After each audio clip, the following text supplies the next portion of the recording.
امام احمد سے آ کر کے ایک شخص نے پوچھا کہ سنا ہے مسجد میں جب ہم سجدہ کرتے ہیں مٹی کی زمین ہوتی تھی، پیشانی پہ کنکریاں لگ جاتی ہیں اور گھر میں جاتے ہیں ہم اسی طرح سے کنکریاں کے ساتھ، تو سنا ہے مسجد کی وہ کنکریاں آ جاتی ہیں لگ کر کے تو وہ چیختی رہتی ہیں، چلاتی رہتی ہیں کہ مجھے مسجد سے کیوں لے کر آیا۔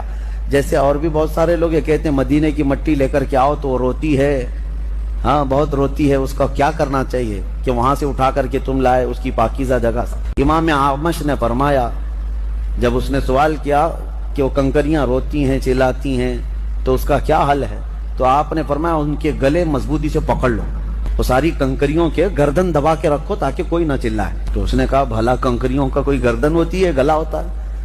تو انہوں نے پوچھا پھر چلاتی کہاں سے چلاتی ہیں؟ تو یہ اس طرح کے بہت سارے معاملات۔ اور وہی ایک امام اور گزرے ہیں، ان سے کوئی آ کر ایک جاہل سوال کر رہا ہے، شیطان ابلیس لعین کی بیوی کا نام کیا تھا؟ آپ نے فرمایا میں اس کی شادی میں گیا نہیں تھا۔ تو یہ جاہلوں سے مخاطب ہونا یا مخاطب ہونا دونوں ضرر ہے۔ کبھی کبھار ایسا ہوتا ہے کہ جاہل تمہارے ایمانی درجے کو بھی گرا دے گا، تمہارے ذہن و دماغ میں شک پیدا کر دے گا۔ اسی لیے قرآن میں اللہ فرما رہا ہے رحمان کے بندے جب جاہلوں سے ملاقات کرتے ہیں سلام کر کے گزر جاتے ہیں، یہی بہت چیز ہے ان کے لیے، یہی بڑی چیز ہے، سلام کرو اور گزر جاؤ، زیادہ سے زیادہ خیریت پوچھ لو۔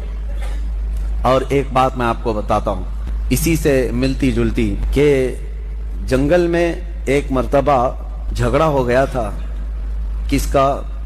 ایک گدھے کا اور ایک چیتے کا، گدھے کا اور چیتے کا جھگڑا ہو رہا تھا۔ کس بات پر؟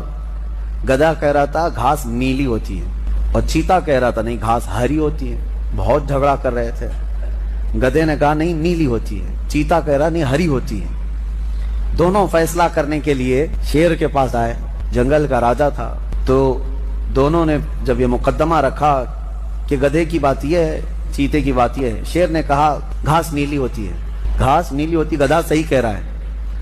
اس کو انعام بھی دیا اور کہا کہ چیتا غلط تھا اور اس کو کوڑے بھی مارے جائیں، 10 کوڑے مارے جائیں۔